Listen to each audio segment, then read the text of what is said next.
கில்லி படத்துல நடந்த ஒரு சில விஷயங்களை இப்போ ஓப்பனா சொல்லியிருந்திருக்காரு. அதுல நடிச்ச சக நடிகர் ஒருத்தவங்க இத்தனை ஆண்டு கழிச்சு இப்பதான் சொல்லணும்னு தோணுச்சா பாஸ் அப்படிங்கிற மாதிரி நிறைய பேர் கலாச்சிட்டு வந்துட்டு இருக்காங்க.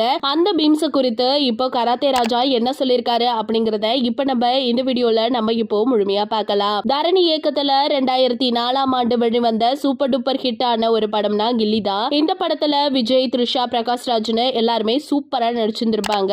வசூல் ரீதியா அப்பவே பயங்கரமான வரவேற்பு இருந்துட்டு இருந்துச்சு. எப்ப பார்த்தாலுமே சலிக்காத ஒரு படம் அப்படிங்கிற இடத்துல இன்னைக்கு கில்லி படம் இடம் பிடிச்சிருக்குன்னு நினைக்கும் பொழுது ரொம்ப சந்தோஷமா இருக்கு. இதே படத்தை தெலுங்குலயும் டப்பிங் பண்ணியிருந்தாங்க. சமீப காலமா முன்னணி நடிகரோட படங்கள்லாம் ரிலீஸ் ஆகாத சமயத்துல என்ன பண்றது அப்படின்னு திரையரங்கத்துல இருக்கிறவங்க யோசிக்கும் பொழுது அப்பதான் திடீர்னு ஒரு யோசனை வந்துச்சு.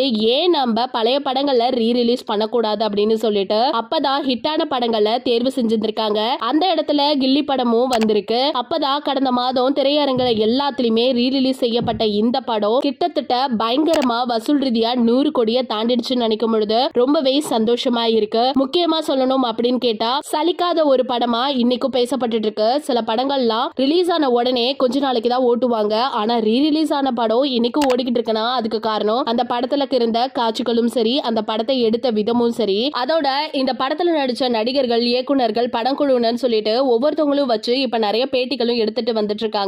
இந்த நிலையில கில்லி பட அனுபவம் பத்தி அவங்க எல்லாரும் சொல்றது மட்டும் இல்லாம நம்மளோட எக்ஸ்பீரியன்ஸும் சொல்லிட்டு இருக்கோம். அந்த இடத்துல இப்ப யார் நிக்கிறாங்கன்னா கராத்தே காத்தி அப்படிங்கிறவங்க தான். கில்லி படத்துல அர்ஜுனர் வில்லு அப்படிங்கிற பாடல்ல விஜய் கையில செங்கலை உடைக்கிற மாதிரி ஒரு சின்ன சீன் வரும். அதை எல்லாருமே நம்ம பார்த்திருப்போம். அதை வச்சு இப்ப மீம்ஸ் கிரியேட் பண்ணி பயங்கரமா ட்ரெண்ட் ஆக்கிட்டு வந்துட்டு இருக்காங்க. அதை பத்தி தான் இப்ப கராத்தே மாஸ்டர் சொல்லியிருந்திருக்காரு. என்ன சொல்லியிருக்காருன்னா, ஒரு பக்கம் ஒரு நபர் இருந்து தூரமா தான் இருந்தாரு. அப்போது விஜய் சார் என்ன பண்ணானா, ராஜாவே உடைக்கட்டும் அப்படின்னு சொன்னாரு. அப்ப நான் என்ன பண்ணேன்னா, சரியா உடைப்பனா உடைக்க மாட்டேனான்னு அவர் கொஞ்சம் கூட யோசிக்கவே இல்லை. எனக்கும் கராத்தே தெரியும். அது மட்டும் இல்லாம என் மேல வச்சிருக்க அவர் அன்புனால அப்ப அந்த கல்லை உடைக்க சொல்லி சொன்னாரு. நானும் என் தலையில ஃபுல்லாவே ஒரு கிளாத்தை வச்சு மூடிட்டு அந்த மாதிரி கல்லை உடைக்கிறதுக்கு நான் ட்ரை பண்ணேன். இது ஒரு பக்கம் இருந்தாலுமே அது நான் தான் அப்படிங்கிறது ஓப்பனாவே தெரிஞ்சிச்சு. ஏன்னா இன்னைக்கு இருக்க கிரிஞ்சுக்கு எல்லாத்துக்குமே நான் எப்படி தெரிய வந்தேன்னா, என் கண்ணத்துல இருக்கும் அந்த கிரிஜா வந்து தெரிய ஆரம்பிச்சிருச்சு. அதனால பாக்குறவங்க எல்லாருக்குமே, மீம்ஸ் போடுறவங்க எல்லாருக்குமே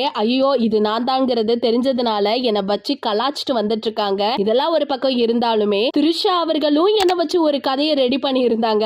அதை பாக்குறதுக்கு கொஞ்சம் மிரண்டு போய் தான் இருந்தேன். ஆனா அதுவும் நல்லா தான் இருந்துச்சு அப்படின்னு சொல்லியிருந்திருக்காரு. நம்ம எல்லாருக்குமே தெரியும், சினிமா இண்டஸ்ட்ரியில பொறுத்த வரைக்குமே ஹீரோ தான் எல்லா காட்சிலையும் நடிப்பாங்களா அப்படின்னு கேட்டா கேள்விக்குறி தான். சோ அந்த இடத்துல சக நடிகர்களையோ இல்ல யார் என்னன்னு தெரியாதவங்களையோ அவங்களோட ஃபேஸை வச்சு ஏஐ மூலியமாவோ இப்போ இன்னும் சொல்லணும் அப்படின்னு கேட்டா டெக்னாலஜி மூலியமா அவங்க ஃபேஸை மாத்தி நடிக்க வைக்கிறதுங்கிறது ஒரு காமனான விஷயம் தான். அப்படிதான் கராத்தே ராஜாவையும் நடிக்க வச்சிருந்தாங்க. இந்த மீம்ஸ் பார்த்ததுல இருந்து எனக்கு ரொம்ப சந்தோஷமா இருந்துச்சு அப்படின்னு அவர் ரொம்பவே ஓப்பனா சொல்லியிருந்தாரு. சில பேர் பயங்கரமா கோவப்பட்டிருப்பாங்களே, பட் அந்த கோவம்லாம் அவர்கிட்ட இல்லவே இல்ல. எனக்கு ரீரிலீஸ் ஆனதே ரொம்ப சந்தோஷமா இருந்துச்சு. அதுல முக்கியமா சொல்லணும்னா இந்த மீம் அப்படின்னு சொல்லி முடிச்சிருந்திருக்காரு. இதை பத்தி நீங்க என்ன நினைக்கிறீங்க அப்படிங்கறத மறக்காம நம்ம கமெண்ட் செக்ஷன்ல ஷேர் பண்ணிக்கோங்க. இது போல பல அப்டேட்ஸ் நீங்க உடனுக்குடனே தெரிஞ்சுக்கணும்னா நம்ம சேனலை சப்ஸ்கிரைப் பண்ணி வச்சுக்கோங்க.